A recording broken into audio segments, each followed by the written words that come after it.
Hi, I'm James Rikas. Hi, I'm Leo Chang. Sup, So, James? James. Well, okay, let's just dive right into it. Why don't we? All right. So today I want to talk about financial planning software. Let's talk about all the different types of software, when it's helpful, when it's not, some things to watch out for, just all of the nuances. Is it really necessary? Do we put too much emphasis on it? But before we do that, I want to share a little story on what inspired today's talk. So many moons ago, I was consulting with a client, and the firm at the time that we were with required that we review somebody's financial goals and put it through software. So, doing what I was supposed to do. I asked the client, "Hey, Mr. Client, when do you want to retire?" "Well, I don't know, 10 years." "Okay, great. Well, what kind of retirement income do you want?" "Well, I don't know. Aren't you supposed to tell me that?" was what he said, which I've heard that statement or some form of statement like that over the years. So I don't think it was just him. And so I said, "Well, I don't know, pre-retirement income, you're supposed to take about 70 to 80% of your pre-retirement income. You make $300,000, so $210,000 goal. Put it in the software. Feeling pretty good about myself, pat myself on the back." You sure did. I saw you. Right, yes. I was a little bit more flexible back then, so I could actually do it. Dexterity. Right, yeah, okay. Yeah, we get it. So, hey, so all you have to do is save $60,000 a year for the next 10 years. Bingo, bingo, bongo. Let's go, $5,000 a month. And then he said, "James, I'm not going to spend $210,000 when I'm 85. Yeah, that sounds about right. That was pretty intuitive. Yeah. So, Did you hire him? yeah, we switched sides. You got behind the computer. I got behind.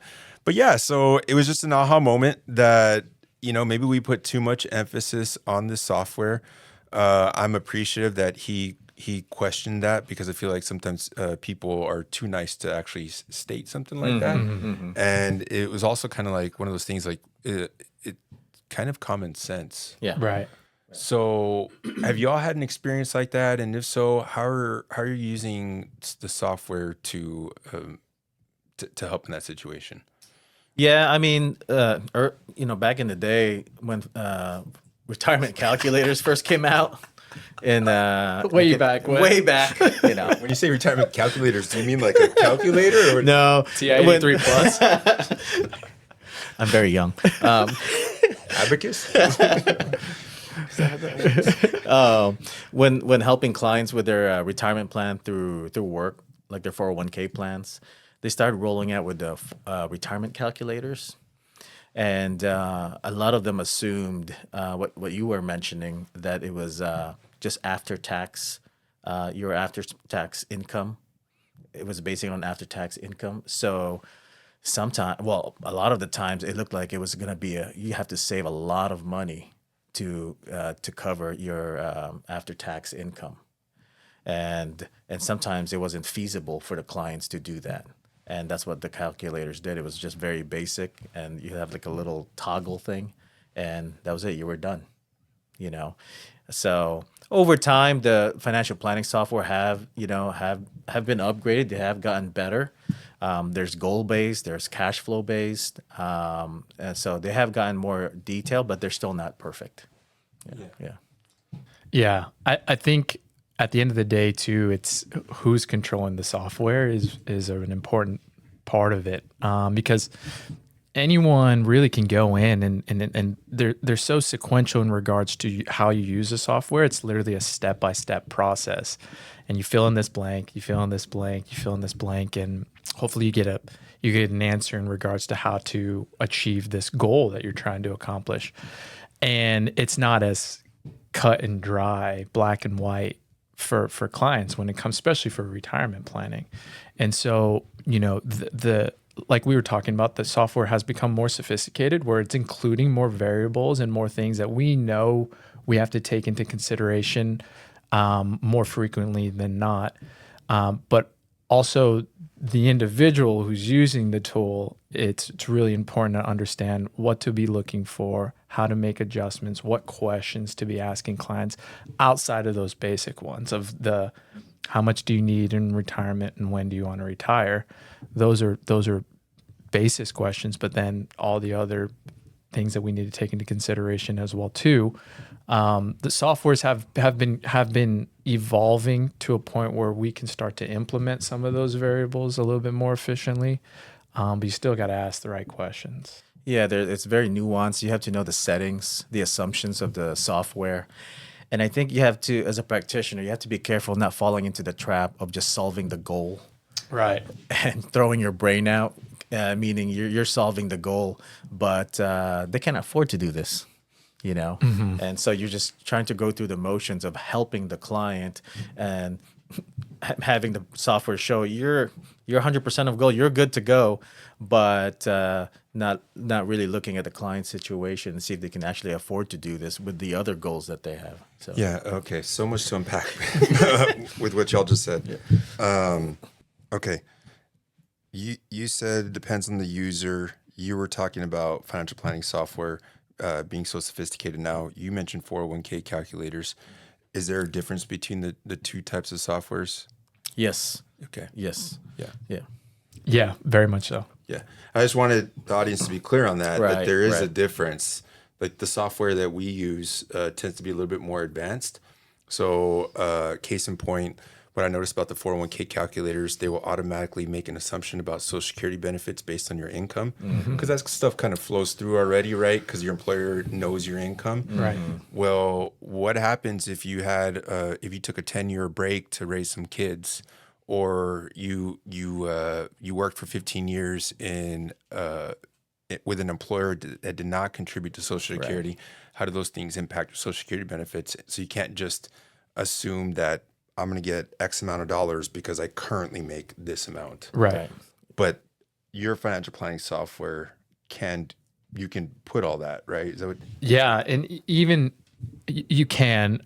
Social Security is such a, very, very specific and deeper discussion and topic. Because the recommendation would be to determine what that number is, going onto the Social Security website, setting up a profile, looking at the exact numbers of estimated Social Security at estimated retirement age, full retirement age as well too, and then utilizing those numbers and entering it into the software, and not just using assumptions, because our software does also have an assumed Social Security feature too, to help, if you're doing some type of simplified basic planning, but as the sophistication can go into the fact where you can actually plug in the actual detailed Social Security information.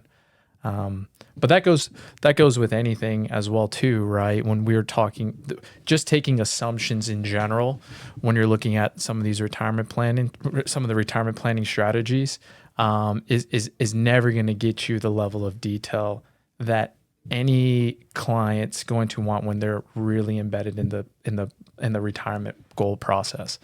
So we don't see them anymore. We don't see them as much, but understanding the way your pension plans are calculated, actually having discussions with the pension plan, the provider, and determining what your actual benefit is, not just using an equation, not using an estimated income, not using, estimated service years or whatever the case may be, going into detail and figuring out those numbers and implementing that into the plan and into the software. That's a step and a level above that I think is really important from a user perspective of saying, hey, here's how much we assume you need in retirement at this age. Here are your fixed income sources based on these assumptions, and the difference, the delta between what the actual number is and what these assumptions are could be, drastic over time. And so, the software is good in being able to provide some of those nuances, but if you're not asking the right questions or going a little bit deeper and figuring out what some of the numbers are, then there's going to be an inaccuracy. Yeah, even like if you're inflating your income using that software, and it's using that, number to calculate your social security benefit, your social security benefit might seem a lot larger if it's just using the inflated income every year. We'd like everyone to have a raise every year, but I'm not sure you're going to get that based on the assumptions you made. So you have to make adjustments. Yeah. Yeah. Okay. So I'm glad you went there. So, because that recently happened to me. Yeah. So a younger person that I was working with, we were looking 20 years down the road, and they were like, "Hey, why is my income say it's like almost double than what it is today? Right. Why is that?" And so I felt like it cast some doubt seeing that number. So how do you address that? I usually talk to them about being proactive, making adjustments as you're having your meetings. You know, you're looking at their tax returns, their wages, and you're actually making the adjustment as you're working with them. That's the only way to do it, you know. So, Yeah. I think the conversation is, hey, this is an assumption that we're using based off of a growth rate for your income. Is that going to be the exact number? No, but it's like you said, like this is when it comes to planning, I tell clients all the time, this is a living, breathing thing that's evolving and changing constantly. Yeah. You know, so your family dynamics are going to change. Your position, your job is going to change over time, which your wages will then change, and your tax liabilities are going to change. All that stuff's going to change over time. We have to be consistent, and we really have to be, you know, dedicated to making sure that we update that frequently so that it stays as accurate as possible. So, you know, we can make that assumption for income over time and it looks good now, and then something, you know, detrimental could happen and it changes the whole entire landscape. yeah, for some like really analytical clients, what I've done is actually look at the expected growth rate for that profession. Yeah. And the expected wage inflation for that. You know, if they really want to use those numbers. So, yeah, and so it's just knowing the client and knowing the tools that you have and customize it to their situation. So I've been fortunate enough to where have actually been challenged by clients. So to your point, what would you say if somebody says something like, well, if I'm going to have to update it regularly, then what's the point of even doing it? Yeah. I've gotten that response, and typically what I tell them is it just gives us an understanding as what to expect, you know, based upon what information that we know now. And so we can implement and put in some strategies to help us get to the goals that you're looking to obtain 15, 20, 25 years down the road. And over time, whatever those changes are, we'll make adjustments on those strategies over that time frame. But we have to have a basis and understanding as far as what we can project it to be, because what you don't want over time is, especially if you're looking at wages and you're looking at adjusted wages over time, you don't want to under assume income over that long period of time. I mean, for that being the case, then you're looking at utilizing that income as a spending goal if we're going from a cash flow basis. And then if we're looking at it from that perspective, then we're assuming cash flow is way less. And so what we want to make sure of is that, hey, if we're assuming that this is what your income is and we're going to utilize that for retirement spending, then that means we're utilizing a larger spending need, which means that we're going to have to save more. Our asset allocation is going to have to be adjusted as well too. So I think it's better to over prepare and over plan and assume that than say, hey, you're not going to make as much, which means that your spending will probably not be as much, which means, you know, we don't have to save as much. Yeah, and I would say too, everyone is different, and as long as we are on track, you know, I could see a situation where you don't have to update it annually, because you know you're on track. But we do want to meet, you know, and take into consideration, you know, changes in your life and situation. Yeah. So. Yeah, I think what I usually the way I position it is we just want to make sure that the strategy is actually getting us closer to your goal. Yeah.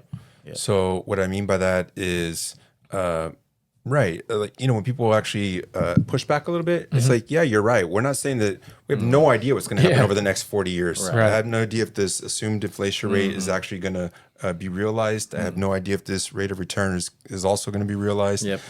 But when we have a choice between one option and another, is the one option going to get us closer to our goal? Right. And I think that's the way we use the software. Right.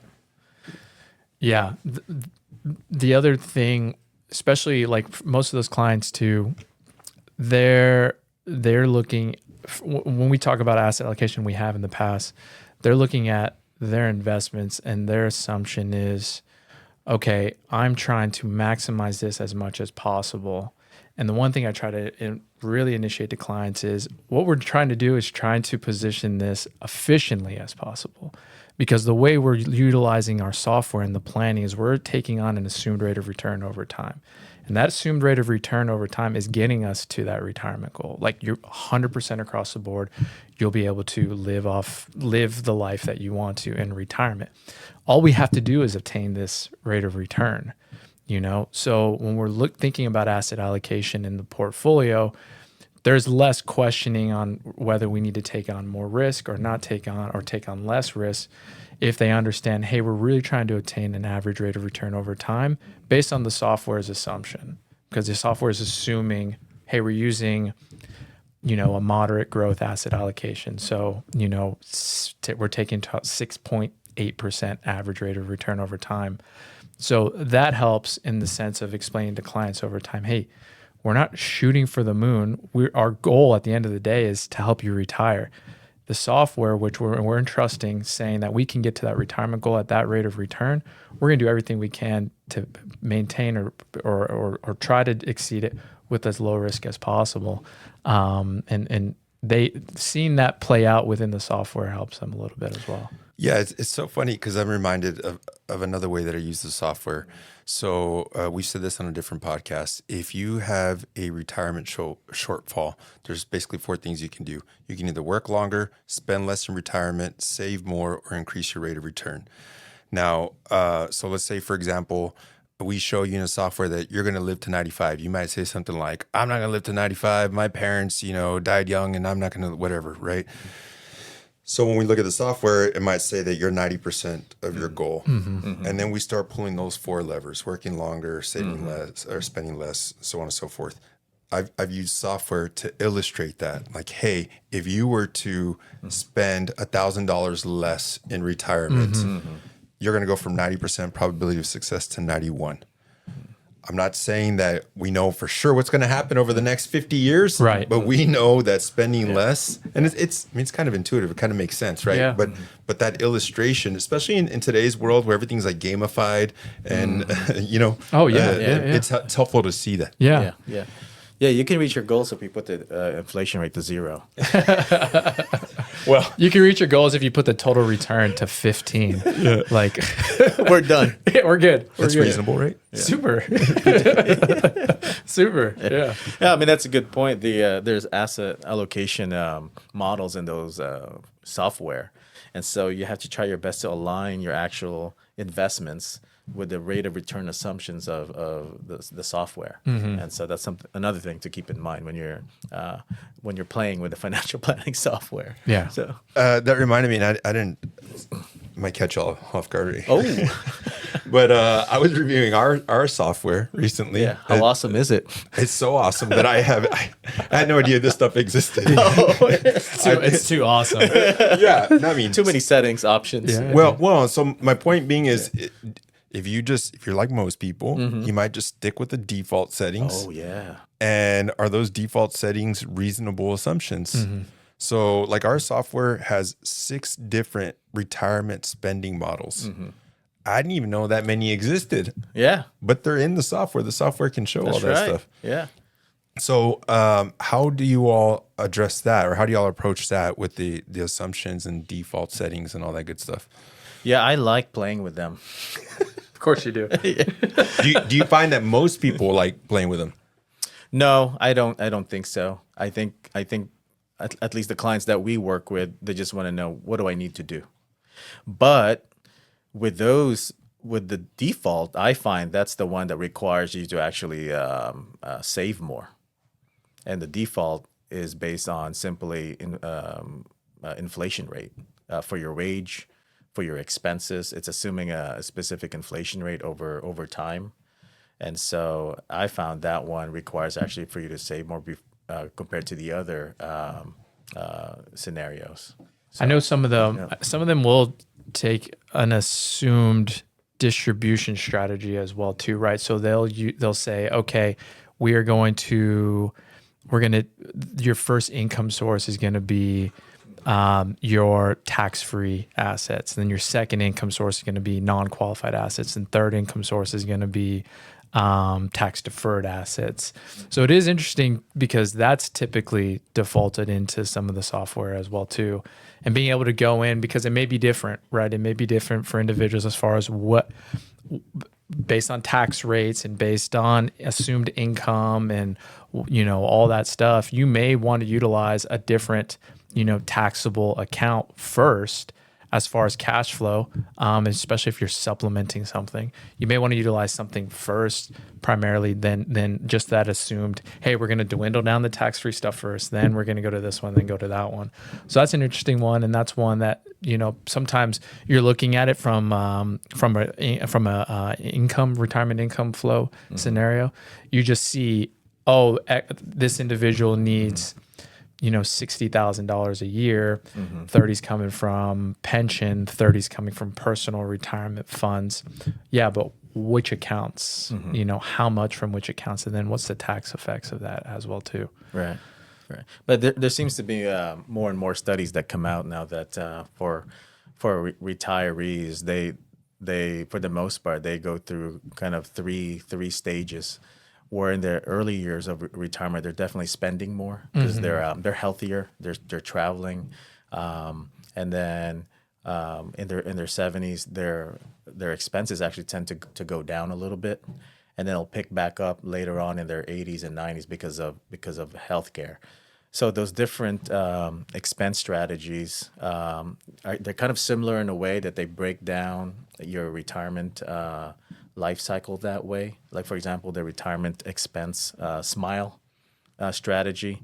That's exactly, as I said, exactly in your 60s, you're spending more, than your expenses slowly go down in your 70s, and then it picks back up in your 80s and 90s because of healthcare. And I found when you're looking at the probability of you reaching your goals, depending on which strategy you're using, you have a higher probability when you're using like the retirement expense smile strategy, whether it's the go, slow go, no go strategy, versus just a straight inflation strategy. Yeah. So I just found out that our software, we've only had it for about a year, that you can put this retirement spending smile in there. Nice. Yep. Did our old software have that? No, it did not. Yeah. Do you find that those 401k calculators you mentioned earlier? They don't. Okay. They don't. Yeah. So you said that you found that most of those softwares like basically show you that you have to save more. Save more. Yeah. And the retirement spending smile, you might actually end up having to save less. Less. Yeah. Okay. Yeah. So how do people manage all that? It's tough. It's really tough when you're, in my opinion, when you're trying to figure out which one to use, and you're still far away from that objective, and so to me, that's where you really have to work with your financial professional to figure out what's best for you, to consider all of these variables for you. What if you don't work with a financial professional? I would start with looking at what's feasible. What's feasible for you, and then start from there before you start going into the weeds of the different types of strategies. Yeah.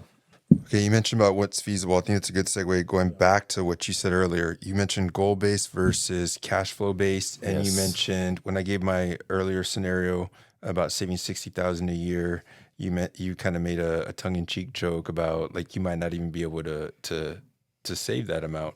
Yeah. So can you unpack that a little bit? Yeah, if you're using a goal-based software and you want to retire at age 60, and you put your assumed rate of return, and you're trying to figure out how much you have to save, assuming you get that return, and they'll tell you, you have to save $50,000 a year. Oh, cool. But do you have actually $50,000 to save every year for retirement when you're considering things like taxes? Right. You're looking at your wages. How much are you spending for health insurance and other workplace benefits? And then after all of that, how much you actually have to save. So now you know how much you have to save to get that objective. But for your situation, can you actually do it? And so that's where cash flow based financial planning comes in, where you're actually looking at your expenses, your wages, and see how much is left, and see with how much you're able to save, what will that get you, and then you make adjustments from there. Yeah. Yeah. To that point, going back to something you said earlier, I got the thought came to mind when you're mentioning something earlier, that garbage in, garbage out. So can you explain that thought and how that applies with cash flow based planning? Yeah, so it's key. It's imperative to make sure that any data that you're putting in is as accurate as possible, because you're gonna get some inaccuracies if you're just taking the assumptions too much, right? So we had mentioned earlier talking about Social Security and how a lot of the tools and software, and it's nice because it can help from a simplistic perspective, right? If you're just trying to get a general idea and understanding, you can utilize your current wages and assume a rough estimate of Social Security. But because we know how Social Security is calculated now, and also know that depending if you're married, there's spousal benefits, there's other things that may impact. Hey, if your spousal benefit is higher than your Social Security wages, things like that we would take into account in some of the planning. If you're putting inaccuracies into the software, the end results and the goal information is going to be inaccurate. And it may assume, in the worst case, it may assume that you'll have sufficient enough income coming in, whether it's fixed or whether it's from personal assets. And you get to the point in time and you realize quickly, oh, I spoke with Social Security, had a conversation. This is what my actual benefit is going to be. And that benefit may be, a good portion difference. That delta may be pretty wide. Or we see it living in Texas with teachers' retirement. Teachers' retirement has a specific calculation where you take your years of service, you take your highest 5 wage years, and you multiply it by a multiplier, and that equation gets you roughly what your estimated income benefits. Well, if you just took your last 5 years and then assumed how long you've been working for and did the multiplier, you could come up with a rough estimate of the number. But why not just call TRS and have them give you exactly what your TRS benefit is going to be? Because in those circumstances, you could see that. You could see, a higher inflated estimated pension income number. And if that's the case, when we start talking about, we talk about cash flow planning, right? Now we're assuming a higher fixed income source. Whether that being from a pension, whether that being from Social Security. And if that's the case, then your reliance rate on your personal assets is lower. And knowing that those numbers are off would then really significantly impact what your reliance rate on your personal assets would be. Right. And so, the efficiencies of putting that in accurately on the front end makes a significant difference long term, and then whatever the end goal is going to be for retirement. Yeah, those pensions are not the specific calculation for your pension are not in the financial planning software. Right. Yeah, you have to go to another place and then you input that into the software. And we've also seen back in the day that some of the software don't take into account what it will do with your Social Security benefits if you're receiving a pension and you also work somewhere where you have Social Security credits. So it can look like you actually have a higher income during retirement, Right. because the offset's not taken into consideration. So you have to be careful. Yeah. Yeah. What did you mean by back in the day? Last year, 6 months ago. January. Yeah, sorry, January this year. So Say more, sir. I'm trying to lob you a yeah, softball. we're talking. Sorry, we're talking about the windfall elimination provision of Social Security, especially for teachers that have a pension to the system. If they work somewhere where they actually receive Social Security credit, and they're eligible for Social Security income, that will actually offset some, if not all. Their pension from TRS will actually offset some, if not all, of their Social Security income. But earlier this year, those provisions have been repealed. But back in the day, that existed. But software did not take that into consideration. So if you're just putting in they're going to receive a pension and Social Security, and you don't take into account the offsets, yeah, you're reaching that goal in the software, but it might not be in reality.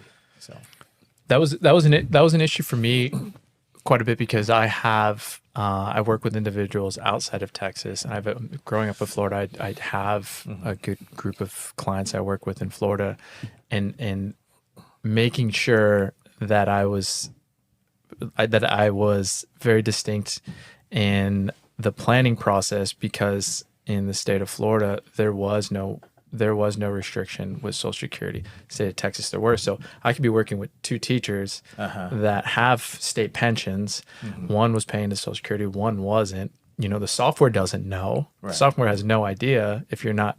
Yeah. If you're putting an address in, they're not going to tell you, oh, tax law says this person can put into Social Security and this one can't. The software should. Well,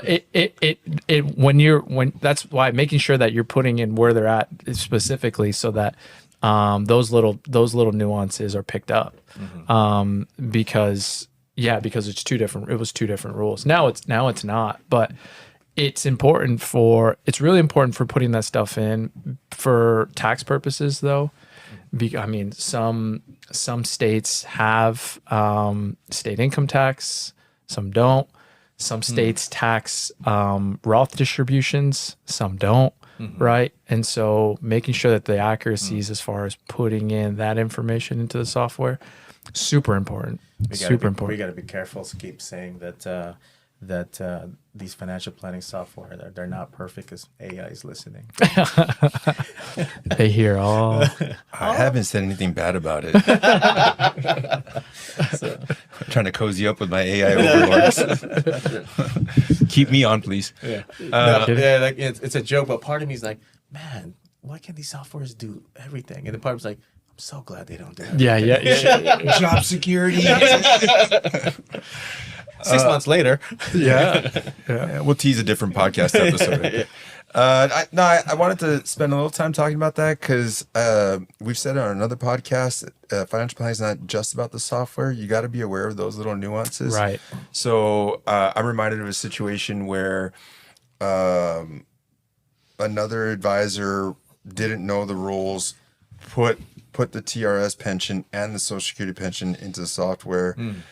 Then we removed the Social Security benefit because they weren't entitled to it. Then Social Security Fairness Act eliminated that provision. Now they're entitled. So now we got to actually add it back. Right. But the software's not going to automatically do it. Right. And to your point earlier about updating this thing annually. So I think it's important to stay on top of all that. It's not just about the software. Right. Yeah, because even practitioners have to be careful, because a lot of the industry, you look at the commercials, they all mention financial planning, and they always base it on a software. It's a way to kind of like check the box that, hey, our advisors do financial planning. But it's just more than using the software. I can't say it enough. It's really understanding the client's situation versus just inputting a bunch of garbage in, garbage out, and hey, you're 100% of goal. It's making the recommendation, and then how are you actually going to help that client on an ongoing basis to reach that objective. Exactly. Because there's the analysis, the recommendation, and that's just the starting point. Clients are busier and busier, and so far this is kind of weird. Is that over time, as more and more information becomes available to us, even with AI, I'm finding more clients asking me more questions. Mm-hmm. So I found that very interesting. It's like they have access to the information, but they're still using me as a sounding board. And so for practitioners, you have to understand your client and really help them. And so you have to create systems in place that you're on top of it as a practitioner. So Yeah. Okay. I never drop the ball. No, software never drops the ball. There's no cracks to fall through. What are you talking about? There's no way. Yeah. There's no way. Hey, I feel like we got to talk about this. I mentioned probability of success earlier. Mm-hmm. Yeah. And Monte Carlo is like a buzzword. Yeah. What is that? It's what's the word I'm using? It runs thousands of simulation scenarios, different market environments, economic environments, to test the probability of what you're doing. If you can actually achieve those objectives. So it's a stress test on what you're doing. Okay. How do we feel about that stress test? Good or false sense of security, or what do you think? I like having it there if I feel like I need to show it to a client that they just feel like, I understand the recommendations, but what if this happens? What if that happens? And there's only so many levers you can pull, and like you said, you can't really predict the future, but it does help some clients knowing that there is some sort of stress test. So my concern is that DIYers, they have access to software, has Monte Carlo simulation in there, and shows, hey, you know what, you're 100% of goal. Mm-hmm. And it gives them that false promise. Yeah. Almost. Yeah. Do we put too much of an emphasis on the software? Yeah. As an industry? Yeah. Well, I think that's almost like,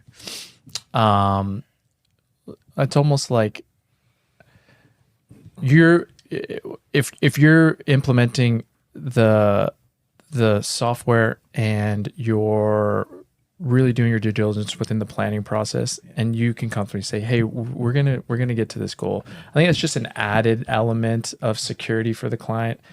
I'm telling you, I think we can do it, but also this simulation is also telling you you can do it, just for some additional peace of mind for you. So that's why, like, I don't rely on it ever. I never really have.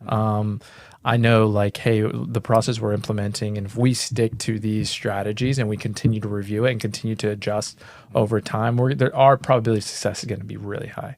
So that confidence within what we're doing and how we're implementing it, I try to give the client an understanding of, hey, we're doing this the right way. We're going to get there.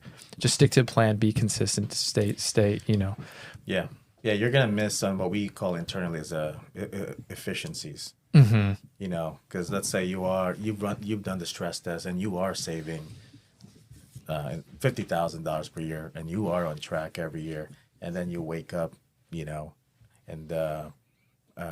everything's in the 401k plan or IRA.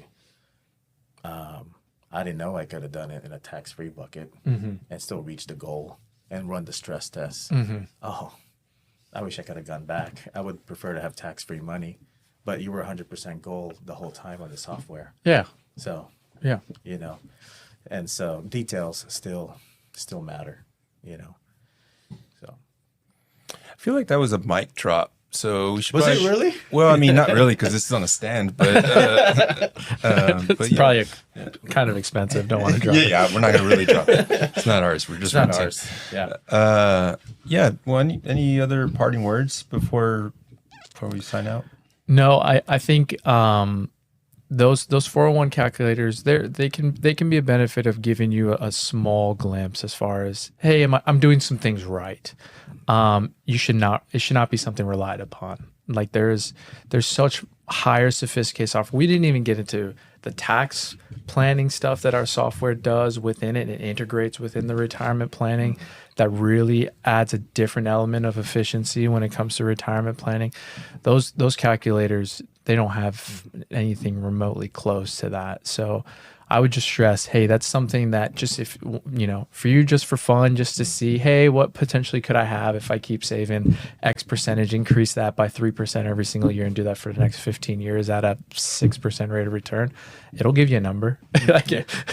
So will my app on my phone. I mean, it'll do the same thing, but it's not going to take into account, everything else that you need to take into account when making sure that you're doing this, to the highest efficiency.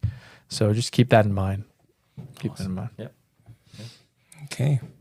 Well, that was another episode of Our 2 Cents on Your Dollars. We appreciate you tuning in. Until next time.